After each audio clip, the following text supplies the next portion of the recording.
Right. Breaking చూస్తున్నాం మనం. ఎప్పటికప్పుడు బంగారం, అలాగే వెండి ధరలు తగ్గుతాయి అని చెప్పి ప్రజలందరూ కూడా వెయిట్ చేస్తూ ఉన్నారు. అయితే ఈ నేపథ్యంలోని మళ్ళీ రీసెంట్‌గా జరుగుతున్న వార్, ఇరాన్ అండ్ ఇజ్రాయెల్‌కి సంబంధించి వార్ ఏ విధంగా కొనసాగుతుందో మనం చూస్తూ ఉన్నాం. అయితే దాని ఎఫెక్ట్ మళ్ళీ బంగారం, వెండి అలాగే కొన్ని మనం యూజ్ చేసే ఆయిల్స్ అలాగే కొన్ని వాటి మీద పడే అవకాశాలు ఉన్నట్టు ఇప్పటికే కనిపిస్తూ ఉన్నాయి. అయితే ఎప్పటికప్పుడు తగ్గుముఖం పడుతుంది అని చూస్తున్న టైం అండ్ ఇది కూడా పెళ్ళిళ్ళ సీజన్ అవ్వడంతోని ప్రజలకి చాలా భారీగా తయారైపోయింది. ముఖ్యంగా బంగారం అలాగే వెండి. ఏ మాత్రం కూడా తీసిపోకుండా బంగారాన్ని మించే వెండి దూసుకుపోతున్న పరిస్థితులు మనం చూస్తూ ఉన్నాము.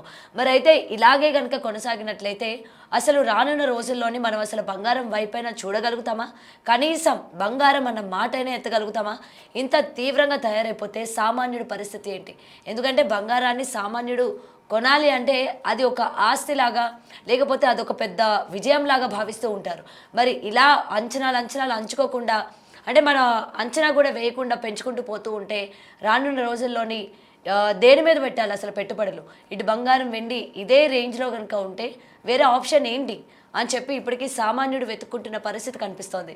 అయితే దీని గురించి క్లియర్‌గా తెలుసుకుందాం. ఇవాళ మనతో పాటు ఫైనాన్స్ అడ్వైజర్ జీవి సత్యనారాయణ గారు మనతో పాటు లైవ్‌లో జాయిన్ అవుతూ ఉన్నారు. రైట్. సార్ నమస్తే సార్. నమస్తే. అయితే గతం నుంచి కూడా బంగారం అలాగే వెండి ధరలు తగ్గుతూ ఉన్నా పెరుగుతూ ఉన్నా ప్రజలు కొంచెం ఏదో హోప్తో ఉన్నారు. సరేలే ముందున్న రోజుల్లోనే ఏమైనా తగ్గొచ్చేమో అని చెప్పి. కానీ ఇప్పుడు జరుగుతున్న వార్ వల్ల చూసుకున్నట్లయితే మళ్ళీ అమాంతం అసలు ఆ తులము అంచనా కూడా వేయలేకపోతున్నాం. 1,70,000 అంటున్నారు, 1,80,000 రోజుకు పెరుగుకుంటూ పోతూ ఉంది. అయితే రానున్న రోజుల్లోని ఇది ఎలా ఉండబోతోంది? ఇంకా ఏ స్థాయికి చేరే అవకాశాలు ఉన్నాయి? ముఖ్యంగా వెండి కూడా దాదాపు 4,00,000 రూపాయలు మనం ఇవాళ చూసుకున్నట్లయితే. ఏంటి సార్ అసలు అదే మెయిన్ యుద్ధ వాతావరణమే దీనికి ప్రధానమైన కారణమా? లేకపోతే ఇంకేమైనా కారణాలు ఉన్నాయా అనుకోవచ్చా? ఓకే. ఇప్పుడు ఎప్పటి నుంచి అయితే అంటే 2025 అప్పటి నుంచి అంటే ట్రంప్ ఎప్పుడైతే ప్రమాణ స్వీకారం చేసిండో ఈ ప్రపంచ వ్యాప్తంగా దేశాల మీద సుంకాలు టారిఫ్లని విధించడం తోటి గోల్డ్ సిల్వర్ మీద పాజిటివ్ రావటం, గోల్డ్ సిల్వర్ కంటిన్యూగా పెరగటం. మొన్న జనవరి 29 ఆ టైం హైకి వెళ్ళటం జరిగింది. 30వ తారీఖు మళ్ళీ ఫిబ్రవరి 1, 2 బాగా ఫాలో అవడం జరిగింది. మళ్ళీ ఇప్పుడు యుద్ధ వాతావరణం తోటి మళ్ళీ గోల్డ్ సిల్వర్ మళ్ళీ పాజిటివ్ లోనే పెరగడం జరిగింది. ఇవాళ గోల్డ్ సిల్వర్ రెండు ఈక్వల్ గానే 3.5% గోల్డ్ పెరగడం జరిగింది. సిల్వర్ కూడా 3.5%, 3.27.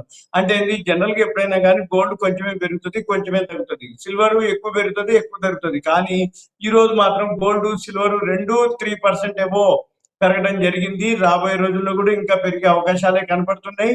ఇప్పుడు ఒక్కొక్కసారి ఒక్కొక్క ట్రెండ్ ఉంటది అనమాట. అంటే గోల్డ్ సిల్వర్ ఇప్పుడు మామూలుగా ఉంది. క్రూడ్ ఆయిల్ ఇవాళ బాగా పాజిటివ్ లో ఉంది. క్రూడ్ ఆయిల్ 8% పెరగడం జరిగింది. ఇప్పుడు ఏదైతే గోల్డ్ ఉందో 1,68,000, 1,70,000 ఇక్కడ మన దగ్గర నడుస్తుంది. విత్ జిఎస్టీ కొంచెం అటు ఇటుగా మళ్ళీ ఎక్స్ట్రానే ఉంటుంది.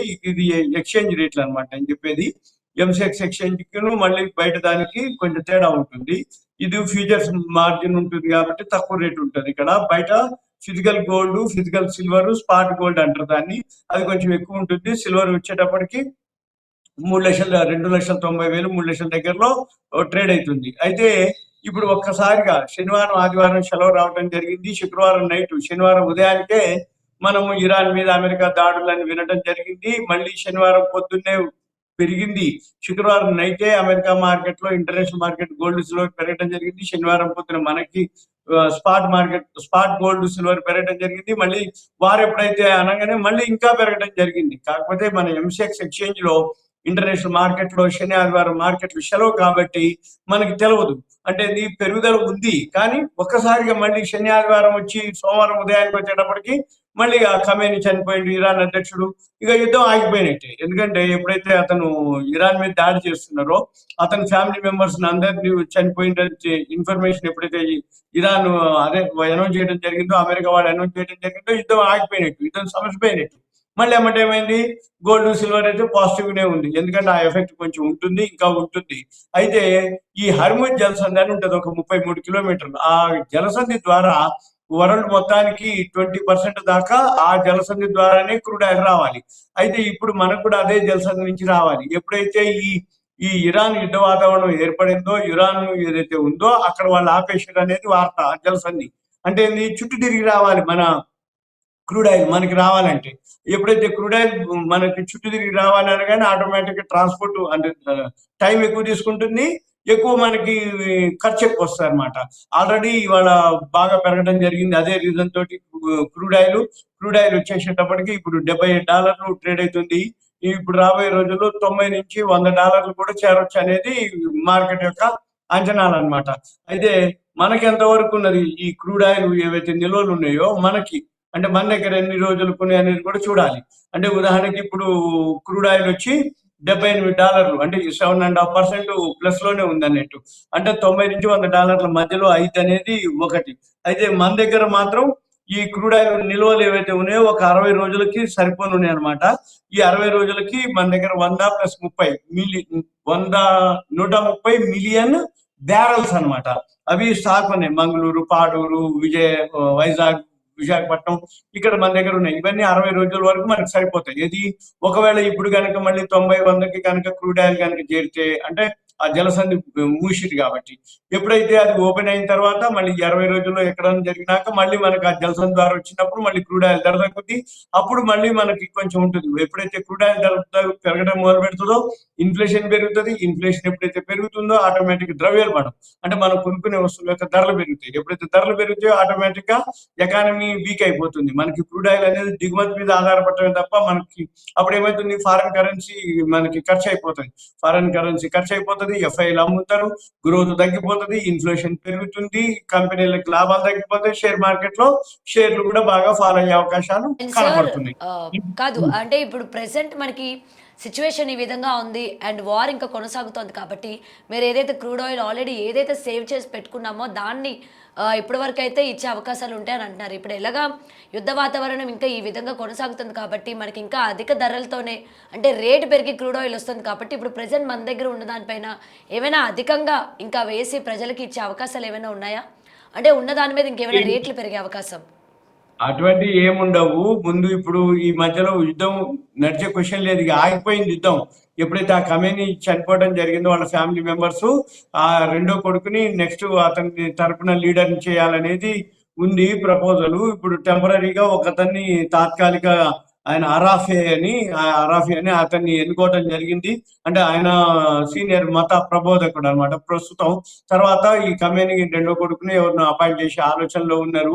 అయితే ఇదంతా కూడా రాబోయే రోజుల్లో జరుగుతుంది తప్ప యుద్ధ వాతావరణం ఇంకా కనపడట్లేదు నాకు. ఎందుకంటే ఎప్పుడైతే ఆ ఖమేనీ చనిపోవడం జరిగిందో, వాళ్ళ ఫ్యామిలీ మెంబర్స్ చనిపోయినరో, ఇంకా ఇరాన్ మీద దాడి చేయాల్సిన అవసరం లేదు. ఇరాన్ వాళ్ళు కూడా మళ్ళీ ఎదురు దాడి అమెరికా మీద కానీ వీళ్ళు చేయాలి అంటే మళ్ళీ టైం తీసుకుంటుంది. అందుకని చెప్పేసి ఇప్పట్లో మళ్ళీ సత్మనిగినట్టే. కానీ ఇంకా ఉన్న ఇష్యూలు ఏవేంటి, ఇప్పుడు ఎప్పుడైతే ట్రంప్ ఏమన్నాడు, అతనికి వ్యతిరేకంగా ప్రపంచ దేశాలు ఏదైతే సుప్రీంకోర్టులో ఫైల్ చేసిరో అక్కడ ఏం జరిగింది, అప్పటి నుంచి ట్రంప్ మళ్ళీ ఏం చేస్తుండో ఈ సుంకాలు టారిఫ్లు ఏదైతే ఉందో సుంకాలు టారిఫ్లు చట్టబద్ధతతోటే, అంటే అసలు జీవోనే పాస్ చేస్తారు. కాంగ్రెస్ సెనెట్ లోనే బిల్లు పాస్ అవుతుంది. అప్పుడు ఏం జరుగుతుంది, ఎప్పుడైతే కాంగ్రెస్ సెనెట్ లోనే బిల్లు పాస్ అయిపోతే అంటే రేపు మనం ఒకవేళ చట్టబద్ధత లేదని మనం సుప్రీంకోర్టు పైన ఉపయోగం ఉండదు, కొట్టేస్తారు అనమాట కేసు. అంటే అతను ఏమంటుండే, ఇప్పుడు నేను ఏదైతే చేస్తానో చట్టాలే మారుస్తాను, నేను చట్టాలే మార్పించినాకే నేను ఈ సుంకాలు టారిఫ్లు ఎంతవరకు అని చెప్పేసి. ఎప్పుడైతే సుప్రీంకోర్టు జడ్జిమెంట్ రాగానే 10% అన్నాడు, మళ్ళీ 15% అన్నాడు. ఇప్పుడు ఆ ఎఫెక్ట్ అంతా మళ్ళీ ఉంటుంది. ఇంకా మళ్ళీ ప్రపంచ దేశాల మీద మళ్ళీ ఏదైతే ఈ సుంకాలు టారిఫ్లు ఉందో ఇంకా అయిపోలేదు అన్నట్టు. ఇప్పుడు ఈసారి ఏంది, ఆయన జీవోనే అంటే చట్టబద్ధంగానే, అంటే ఒకవేళ రేపు ఏదైనా జరిగినా కానీ అతనికి ఫేవర్ ఉండేటట్టుగానే చట్టాలని మారుస్తారు. కాబట్టి ఈ ఇంకా మనకి అది కొలికి కాలేదు అన్నట్టు ఏ టైంలో ఏ దేశం అయితే. వాళ్ళ వాదన ఏంటిది అంటే, ఎప్పుడైనా కానీ ఇప్పుడు ఈ ఇరాన్ అయితే ఇప్పటిది కాదు, చాలా ఏళ్ల నుంచి నడుస్తున్నటువంటిది. అది చివరికి వార్నింగ్లు ఇవ్వటం, చర్చలు అనటం, సఫలీకృతం అనటం, విఫలీకృతం అనటం, అంటే మళ్ళీ పోస్ట్ పోన్ చేయటం, ఇలా సంవత్సర కాలం నుంచి ట్రంప్ ఒక 2-3 డేస్ బ్యాక్ కూడా అసంతృప్తి అనమాట. ఇక నేను వినేది లేదు, ఊక్కునేది లేదు, వీళ్ళు మాట వినట్లేదు కాబట్టి యుద్ధానికి మేము రెడీ అని అంటూనే ఉన్నాడు. చివరికి మొన్న శుక్రవారం నైట్ మనకి శనివారం ఉదయానికి తెలిసిపోయింది. అయితే ఒక్కసారిగా మనకి శని ఆదివారం మార్కెట్లు జరిగేటప్పటికి ఇలా జరిగిపోయింది. కానీ రాబోయే రోజుల్లో ఇంకా ఈ సుంకాల టారిఫ్లు అయిపోలేదు, ఈ ఇరాన్ కాకుండా ఇంకా ఏ దేశాల మీద ఏమవుతుందో తెలియదు. అంటే అతనికి ఫేవర్ ఉంటేనో సుంకాలు టారిఫ్లు ఒక మాదిరి ఉంటుంది, లేకపోతే ఏముండదు. ఇప్పుడు భవిష్యత్తులో ఇంకా యుద్ధాలంటూ ఏముండవు. ఏదైనా ఇరాన్ మాదిరి కనుక జరిగిందంటే గంటల్లోనే అయిపోతుంది, స్మాష్ అయిపోతుంది. ఏదైనా చేయాలి అనుకుంటే యుద్ధాలు ఇప్పుడు ఏంటి, రాబోయే రోజుల్లో సైబర్ దాడులు కానీ డ్రోన్లు కానీ ఇక అంతే. అంతకుముందు మాదిరి పాత రోజుల మాదిరి మనుషులు, యుద్ధాలు, బాంబులు, తుపాకులు పట్టుకొని అవి లేవు. ఇప్పుడు ఆ సిస్టమే లేదు. ఓన్లీ సైబర్ దాడులు, డ్రోన్స్.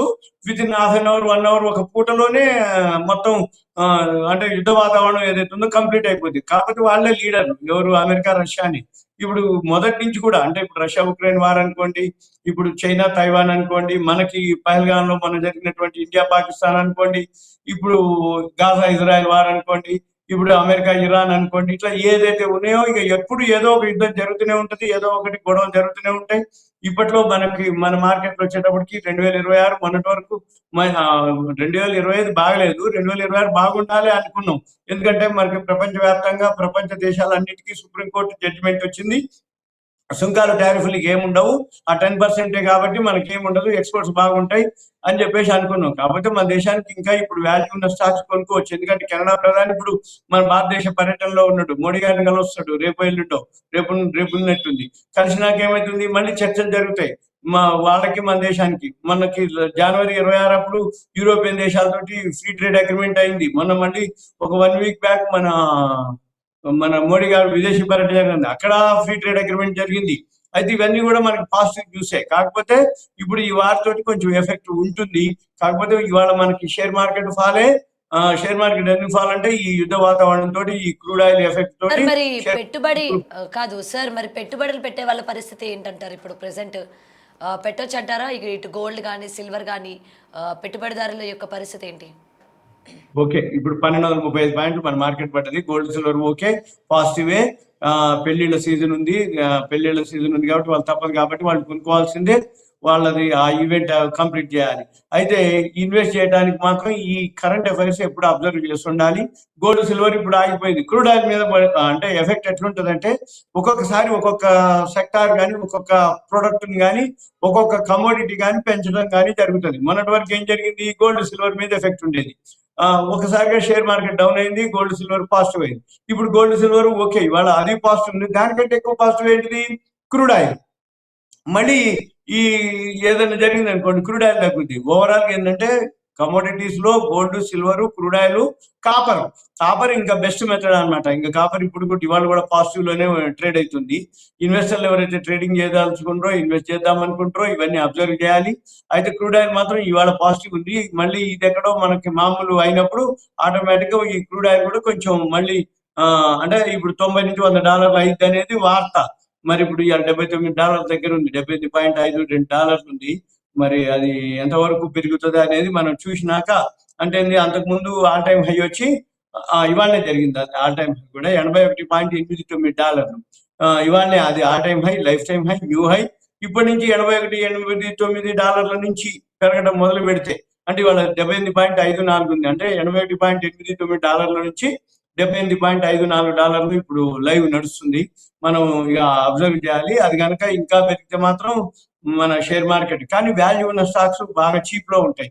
ఎప్పుడైనా వాల్యూ ఉన్న స్టాక్స్ మార్కెట్ పెరిగినప్పుడు పెరుగుతాయి, తగ్గినప్పుడు అవి కూడా తగ్గుతాయి. కాకపోతే మనం గుర్తించి ఆ వాల్యూ ఉన్న స్టాక్స్ కనుక లాంగ్ టర్మ్ కే, ఇమీడియట్ గా షార్ట్ టర్మ్ కి అనేది మనం చూడకూడదు. లాంగ్ టర్మ్ ఉద్దేశం ఉంటేనే షేర్ మార్కెట్ లో ఇప్పుడు కొనుక్కోవచ్చు.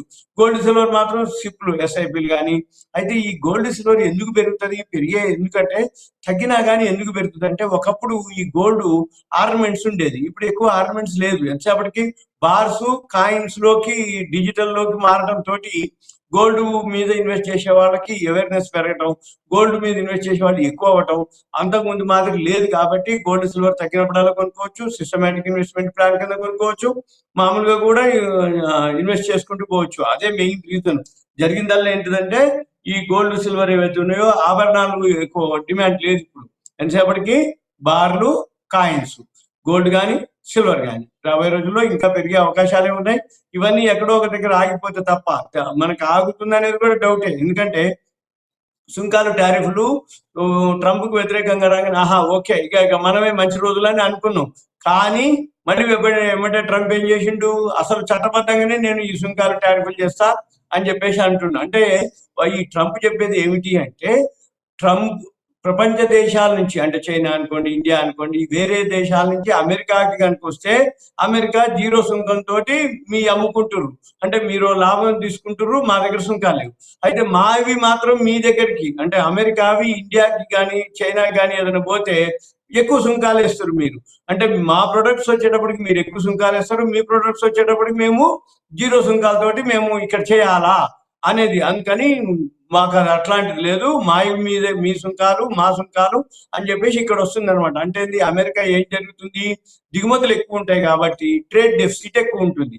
ట్రేడ్ డెఫిసిట్ అంటే సుంకాలు జీరోలు ఉంటాయి, అంటే మనం ఎగుమతి చేసుకోవటమే. అంటే అక్కడ దిగుమతి వాళ్ళు చేసుకుంటారు కానీ మనకేం పడవు కాబట్టి మన ఇండియా ఎకానమీ గ్రోత్ అవుతుంది అని వాళ్ళ వాదన. అంటే ఇండియానే కాదు, చైనా అనుకోండి, ప్రపంచ దేశాలు అన్ని కూడా అమెరికాకి ఎక్స్పోర్ట్ చేసి వాళ్ళు డాలర్లు తీసుకొని వాళ్ళు డెవలప్ అవుతున్నారు, అమెరికా మాత్రం స్లో అయిపోతుంది అనేది ఆయన వాదన.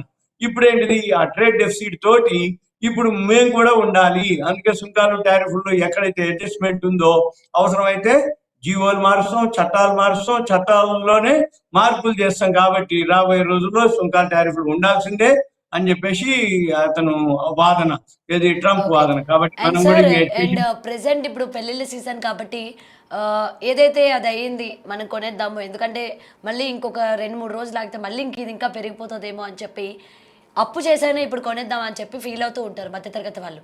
ఇది ఓకే అంటారా మరి? తీసుకోవచ్చా మనం ఈ టైంలోని అంతంత డబ్బులు పెట్టి? తప్పదు అనుకుంటే కొనుక్కోవాలి, ఎందుకంటే పెళ్లి ఉంటది. ఇక రేట్ ఎక్కువ తక్కువలు కాదు, అవసరం అనేది ముఖ్యం. అందుకని ఆ పెళ్లిళ్ళ ఈవెంట్లు మాత్రం ఇక కొనుక్కోవాల్సిందే. అంతే తప్ప అప్పులు చేసో ఇన్వెస్ట్మెంట్ చేసో రేపు పెరుగుతుంది కదా అని మాత్రం అది చెయ్యొద్దు. ఇప్పుడు పెళ్లి అనే ఈవెంట్ ఉంటే ఇక తప్పదు కాబట్టి కొనుక్కోవటం. ఎక్కువ రేట్లు తక్కువ రేట్లు అనేది కాదు, ఓవరాల్గా ఎప్పటికైనా పెరిగేదే.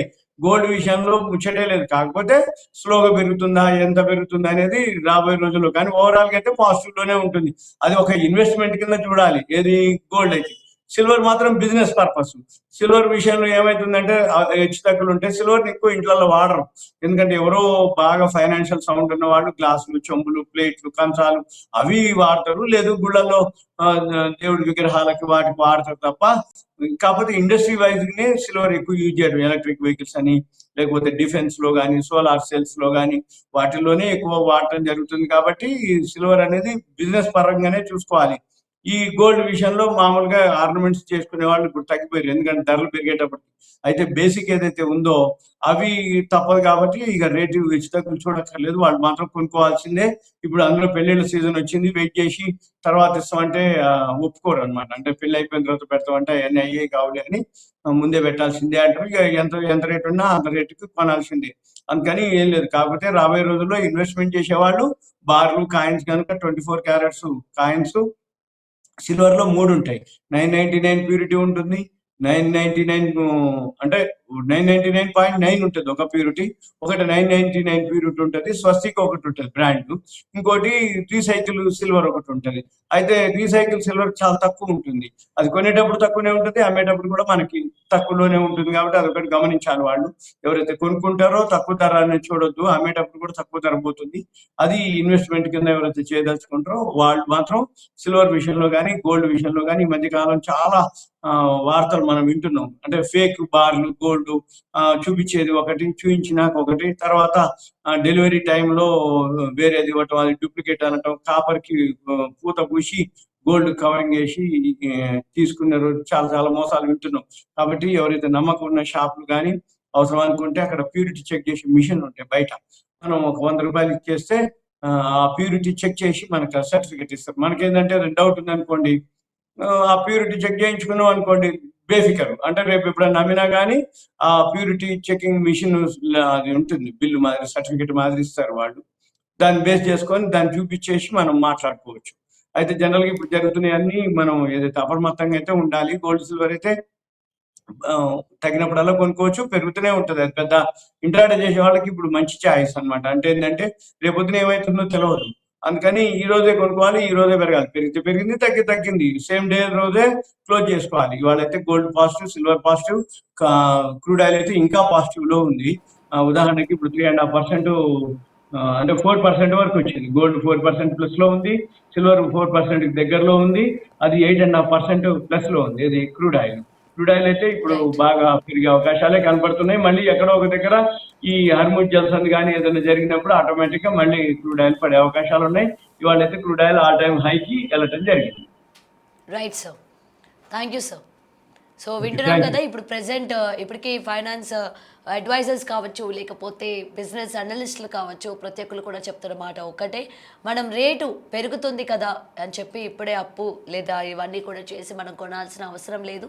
అండ్ ఇన్వెస్ట్మెంట్ చేసే వాళ్ళు ఎవరైతే ఉన్నారో ఇన్వెస్ట్మెంట్ చేసుకోవచ్చు అని చెప్తూ ఉన్నారు. ఇటు సిల్వర్ కూడా పెరిగే అవకాశాలు ఉన్నాయి కాబట్టి సిల్వర్ మీద కూడా మీరు చేసుకోవచ్చు అని కూడా చెప్తూ ఉన్నారు. ఇప్పుడు ప్రెసెంట్ క్రూడ్ ఆయిల్ ఏదైతే ఉందో ఎక్కువ శాతం బికాస్ ఆఫ్ దిస్ వార్ ఎక్కువ శాతం అది రేటు పెరిగే అవకాశం ఇప్పుడు మనకి కనిపిస్తుంది కాబట్టి కొంచెం ఇది ఇంకా పెరిగే అవకాశం ఉందా లేకపోతే తగ్గే అవకాశాలు ఉన్నాయా అన్న దానిపైన కూడా ఇప్పటికీ మనం చూస్తూ ఉన్నాము. ఏదైనా వార్ అనేది ప్రెసెంట్ ఇప్పటికీ సర్దుమణిగినప్పటికీ మళ్ళీ రేపొద్దున్న నుంచి బంగారం అలాగే వెండి యొక్క ధరలు ఏమాత్రం పెరగొచ్చు లేకపోతే ఏమాత్రం తగ్గొచ్చు. ఇదే విధంగా కనుక కొనసాగితే సామాన్యుడి పరిస్థితి ఏంటి అని చెప్పి మధ్యతరగతి వాళ్ళు ఆందోళన పడుతున్న పరిస్థితులు మనం ఇక్కడ చూస్తూ ఉన్నాం.